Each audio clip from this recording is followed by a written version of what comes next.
Assalamu alaikum pre-9th.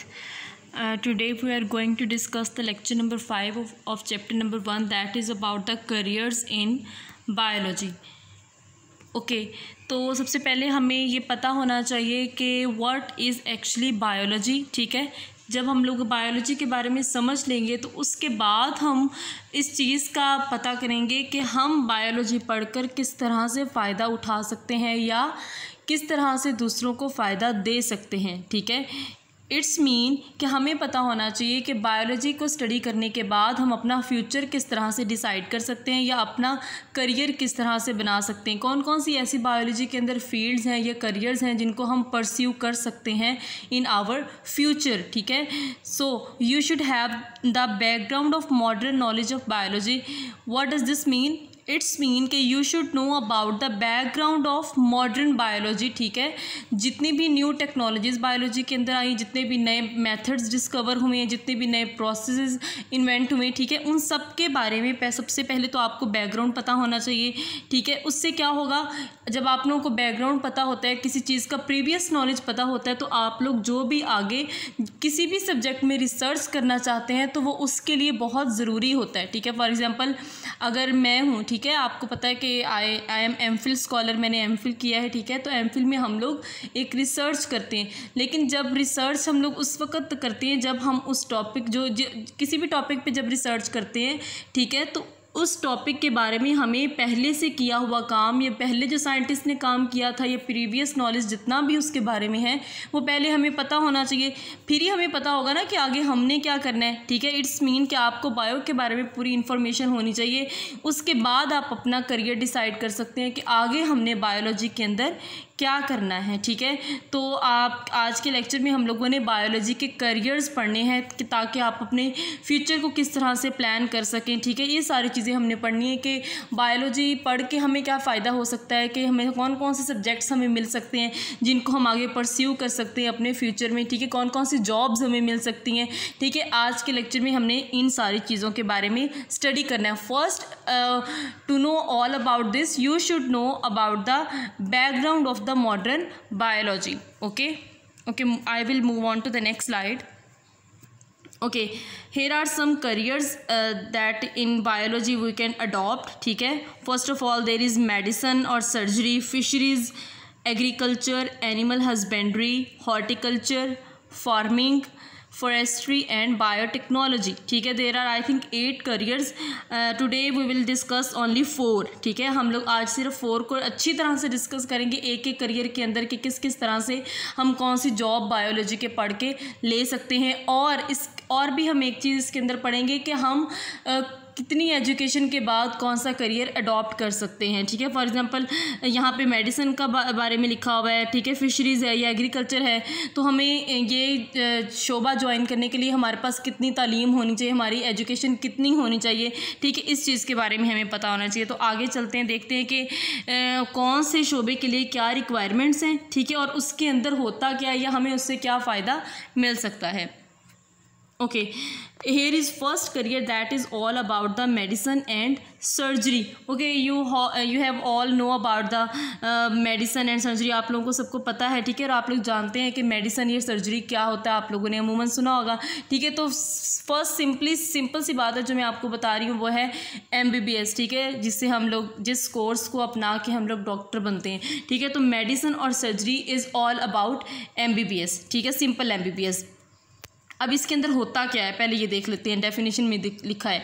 ठीक है, it deals with the diagnosis and treatment of disease in human. अब इसके अंदर क्या होता है मेडिसिन और सर्जरी के फील्ड के अंदर कि जितनी भी ह्यूमंस के अंदर डिजीज़ हैं, ठीक है, सबसे पहले हम उसको डायग्नोज करते हैं. डायग्नोज का मतलब होता है तशख़ीस करना. ठीक है, किसी चीज़ को पहचानना कि इसके अंदर क्या चीज़ है. ठीक है, उसके बाद उसका ट्रीटमेंट हम लोग ढूंढते हैं. अब सर्जरी के अंदर क्या होता है, द पार्ट्स ऑफ बॉडी में बी रिपेयर्ड, रिप्लेस्ड और रिमूव्ड. ठीक है, सर्जरी के अंदर क्या होता है कि हम बॉडी का कोई भी रिपेयर्ड जो पार्ट है, ठीक है, जो कि सही नहीं है, हम उसको रिपेयर करते हैं या रिप्लेस कर देते हैं. ठीक है, जैसे किडनी ट्रांसप्लांट्स होते हैं. ठीक है, इसके अलावा भी और बहुत सारी इस तरह की सर्जरीज़ होती हैं. आजकल कितनी सर्जरीज़ आई हुई हैं. ठीक है, तो नाक की सर्जरी है, किसी हड्डी की कोई सर्जरी होती है. इस तरह की ये सारी चीज़ें किस में हम लोग पढ़ते हैं, मेडिसिन के अंदर. उसके अलावा removal of stones through renal surgery, हम जो पत्थरी हो जाती, ठीक है, तो हम उसको रेनल सर्जरी के ज़रिए से रिमूव करते हैं। उसके बाद ट्रांसप्लांटेशन ऑफ किडनी की ट्रांसप्लांट करते हैं, लीवर भी अब तो ट्रांसप्लांट होता है, ठीक है। Both these professions are studied in same course MBBS। उन्होंने कहा कि जो मेडिसिन और सर्जरी दोनों जो फील्ड्स हैं वो कौन से कोर्स में हम लोग स्टडी करते हैं, MBBS में। और आपको पता है कि MBBS में एडमिशन कब मिलता है, आफ्टर FSC, ठीक है। जब हम लोग FSC या इंटर ठीक है उसको बेसिकली कहते हैं, लेकिन इंटर के अंदर भी मुख्तलिफ तरह किस्म की फील्ड्स होती हैं। तो उसमें जब हम लोग FSC करते हैं, इट मीन्स कि जब हम लोग बायो स्टडी करते हैं तब हम लोग MBBS में एडमिशन ले सकते हैं, ठीक है, बट ऑन मेरिट, ठीक है। So if you want to become a doctor, work hard, ठीक है। Okay, the next profession is fisheries. Fisheries आपको नाम से पता चल रहा होगा कि ये that is all about the fishes, ठीक है। अब देखें कि इसके अंदर क्या होता है। It is a professional study of fish production. Simple सी बात है कि जब हम लोग फ़िश प्रोडक्शन, अब देखें यूजुअली तो हो रही होती है, ठीक है, समुद्रों में है, इवन कि लेक्स में, पॉन्ड्स में, ठीक है, हर जगह फ़िशेज़ होती हैं, ठीक है, जहाँ भी जो भी वाटर बॉडीज़ हैं वहाँ फ़िशेज़ होती हैं, ठीक है। लेकिन जब हम लोग उसको प्रोफेशनली तौर पर उसको स्टडी करते हैं, फ़िश की प्रोडक्शन कैसे हो सकती है, उसकी खुराक क्या होती है, ठीक है, उसकी सारी रिक्वायरमेंट्स क्या होती हैं, कौन सी वाटर बॉडी के अंदर फ़िश का एग्जिस्टेंस किस तरह से इंक्रीज़ या डिक्रीज़ हो सकता है, ठीक है। इट्स मीन कि हम पूरे, अगर हमने स्टडी की हुई है एक चीज़ और फिर उसके मुताबिक हम किसी चीज़ को प्रिपेयर कर रहे हैं, ठीक है, तैयार कर रहे हैं या उसके बारे में स्टडी कर रहे हैं, उसके बारे में रिसर्च कर रहे हैं, ठीक है, तो उसको हम लोग कहते हैं प्रोफेशनल स्टडी। तो अगर फ़िश प्रोडक्शन के अंदर हम पूरी प्रोफेशनल तरीके से उसको स्टडी करें या, ठीक है, उस प्रोडक्शन के बारे में सारी रिसर्च करें, तो वो शोबा क्या कहलाता है, फिशरीज़ कहलाता है। There are departments in Pakistan where professionals of fisheries are employed, ठीक है। अब क्या लिखा हुआ है कि पाकिस्तान के अंदर बहुत सारे ऐसे डिपार्टमेंट्स हैं जहाँ पे फिशरीज़ के जो मुलाजमत मिलती है, ठीक है, फिशरीज़ के लिए एम्प्लॉय किया जाता है, ठीक है। बहुत सारे एम्प्लॉयज़ हैं जो कि फ़िशरीज़ के शोबे के अंदर काम करते हैं। They serve for enhancing the quality and quantity of fish production. अब उनका काम क्या होता है, एक तो वो फ़िश प्रोडक्शन को इंक्रीज़ करते हैं, मतलब ये है कि उसकी क्वांटिटी पे फोकस करते हैं, ठीक है, अमाउंट पे फोकस करते हैं। और दूसरा कि फ़िश अच्छी किस्म की है या बुरी किस्म की, इस चीज़ पर भी वो फोकस करते हैं, ठीक है। क्वालिटी, इट मीन्स क्वालिटी पर भी वो फोकस करते हैं। In Pakistan, this profession can be adopted after the bachelor और master's level study of zoology and fisheries। अब उन्होंने कहा है कि आप ये जो शोबा है फिशरीज़ का, ये किस वक्त अडॉप्ट कर सकते हैं, ठीक है। पाकिस्तान के अंदर क्या होता है कि जब हम बैचलर स्टडी कर लेते हैं, ठीक है, और या फिर मास्टर लेवल कर लेते हैं। बैचलर आप लोग यूजली हम जैसे कह सकते हैं ना ग्रेजुएशन, ठीक है, जिसको कहते हैं, या उस तरह की अगर करें, लेकिन हम जो बैचलर है वो जोलॉजी के अंदर पढ़ें या फिर फिशरीज़ के अंदर पढ़ें, तब जाके हम इस तरह का प्रोफेशन में हम जा सकते हैं, ठीक है। या फिर आपने मास्टर किया हो या फिर आपने बैचलर किया हो, कौन सी फील्ड के अंदर, जोलॉजी के अंदर और फिशरीज़ के अंदर। आपने पढ़ा होगा ना जोलॉजी, आपने बायो की ब्रांचेस के अंदर पढ़ा हुआ था, ठीक है, मेन ब्रांचेस के अंदर जो मेजर ब्रांचेस थी, बॉटनी, जोलॉजी एंड माइक्रोबायोलॉजी हमने पढ़ा था, तो उसके अंदर एक सब्जेक्ट था जोलॉजी, ठीक है। जब हम उसको मास्टर लेवल पर स्टडी करते हैं तो उस वक्त हम कौन से शोबे में जा सकते हैं, फिशरीज़ के। ओके, तो नेक्स्ट जो हमारा प्रोफेशन है दैट इज़ एग्रीकल्चर। अच्छा, एग्रीकल्चर के बारे में सबको पता होगा, ठीक है। एग्रीकल्चर ज़राअत को कहते हैं उर्दू में, ठीक है। तो जितनी भी क्रॉप्स की, ठीक है, ग्रोथ है, ग्रो करवाना, उनको उनकी यील्ड को इंक्रीज़ करना, ठीक है। यील्ड किसको कहते हैं, पैदावार को, ठीक है। इस तरह की सारी चीज़ें हम कौन से फील्ड में स्टडी करते हैं, एग्रीकल्चर के अंदर स्टडी करते हैं, ठीक है। अब देखते हैं कि इसके अंदर और क्या क्या चीज़ें हैं। This profession deals with the food crops. मतलब क्या है कि ऐसी फसलें जिनसे हमें खुराक मिलती है, सारी फसलों से खुराक मिलती है, ठीक है। And animals which are the source of food, और उन एनिमल्स के बारे में स्टडी करना जो जिनसे हमें खुराक मिलती है, वो एनिमल्स जो सोर्स ऑफ फूड हैं, ठीक है। And agriculturist work for the betterment of the crops like wheat, rice and corn, ठीक है। जो वीट है, राइस है, कॉर्न है, इस तरह की क्रॉप्स के लिए जो एग्रीकल्चरिस्ट होते हैं, वो लोग जो एग्रीकल्चर को स्टडी करते हैं, ठीक है, या इस प्रोफेशन में होते हैं, उनको बोलते हैं एग्रीकल्चरिस्ट्स, ठीक है।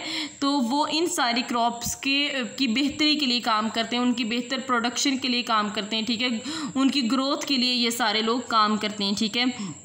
एनिमल्स लाइक बफेलो, काओ, ऐसे एनिमल्स जिनसे हमें कोई ना कोई किसी किस्म की खुराक मिल रही है, ठीक है, तो उनके लिए ये काम करते हैं, ठीक है। In Pakistan there are many universities which offer professional courses on agriculture. अब पाकिस्तान में क्या है कि ऐसी बहुत सारी यूनिवर्सिटीज़ हैं, ठीक है। जब आप लोग भी ये 9th-10th के बाद फिर आप लोग FSC करेंगे या किसी भी शोबे में जाएंगे, तो उसके बाद जब आप बैचलर या जब ग्रेजुएशन मास्टर लेवल करते हैं, ठीक है, तो उस वक्त आप यूनिवर्सिटी में एडमिशन लेते हैं। तो बहुत सारी यूनिवर्सिटीज़ के अंदर अगर आपका इंटरेस्ट है तो आप एग्रीकल्चर के शोबे में भी जा सकते हैं, ठीक है। बहुत सारे प्रोफेशनल कोर्सेज भी होते हैं एग्रीकल्चर के, जिनको आप करके तो ये सारा काम आप कर सकते हैं if you have interest in this field, ठीक है। लेकिन कब जा सकते हैं? On agriculture after the higher secondary education in biology. Higher secondary education के बाद बायोलॉजी पढ़ के आप ये काम कर सकते हैं। Okay, next I think this is the last profession of biology, ठीक है। जो हमने आज 4 पढ़ने थे उसमें से लास्ट है, ठीक है। अभी तो 4 रहते हैं, इंशाल्लाह we will discuss that for on next lecture, ठीक है। Okay, animal husbandry. अब इसका क्या मतलब है? It is the branch of agriculture concerned with the care and breeding of domestic animals like cattle, sheep. अब डोमेस्टिक एनिमल्स कौन से होते हैं? डोमेस्टिक एनिमल्स वो होते हैं, ठीक है, जिनको हम घरों में रखते हैं और वहाँ से फूड ले सकते हैं, ठीक है, वहाँ से कोई ना कोई फ़ायदा ले सकते हैं, जैसे शीप है या कैटल है, ठीक है। अब क्या होता है कि उनकी ब्रीडिंग के लिए, उनकी केयर के लिए, ठीक है, कुछ लोग अपॉइंट किए जाते हैं ताकि वो प्रॉपर उनकी केयर कर सकें। ब्रीडिंग का क्या मतलब होता है? प्रोड्यूस करना, ठीक है, प्रोडक्शन को ब्रीडिंग कहते हैं। अब sheep professional course in the animal husbandry can be adopted after the higher secondary education. अगर आप एनिमल हस्बेंड्री में इंटरेस्ट रखते हैं और उसमें आप पढ़ना चाहते हैं, ठीक है, तो आपने क्या करना है? हायर सेकेंडरी एजुकेशन के बाद आपने उस शोबे को अडॉप्ट कर सकते हैं, ठीक है। That was all about the today's lecture. Lecture was short but आपने बहुत अच्छी तरह से इसको प्रिपेयर करना है, ठीक है। तो ये सारे प्रोफेशंस हैं, ठीक है, जो आप नीचे देखिए सबकी तालीम भी लिखी हुई है कि इस तालीम के बाद आप ये वाला शोबा अख्तियार कर सकते हैं, इस तालीम के बाद ये वाला शोबा अख्तियार कर सकते हैं। तो the lot of people think that there is only MBBS या डॉक्टर सिर्फ आप बन सकते हैं आफ्टर डूइंग FSC और आफ्टर स्टडिंग बायोलॉजी, ठीक है। बायोलॉजी पढ़ने के बाद आप ये नहीं है कि आप सिर्फ MBBS कर सकते हैं। अगर उसमें मेरिट नहीं आया तो आपके पास और कोई फील्ड नहीं बचती सिवाय टीचर बनने के, या teacher is a very nice profession, teaching, ठीक है। लेकिन अगर आप टीचिंग नहीं करना चाहते या आप ठीक है, आपका मेरिट नहीं बन रहा है MBBS में, तो there are lot of professions, ठीक है, लाइक वी डिस्कस्ड हियर। हमने यहाँ पे डिस्कस किए हैं ना, ठीक है, कि कितने प्रोफेशंस हैं इसके अंदर। तो आप किसी भी अपनी इंटरेस्ट के, ठीक है, फील्ड के अंदर जा सकते हैं अपनी, लेकिन उस तालीम की रिक्वायरमेंट को पूरी करने के लिए जो कि उसके लिए ज़रूरी है, ठीक है। Okay, that was all about today's lecture. I will see you in the next lecture.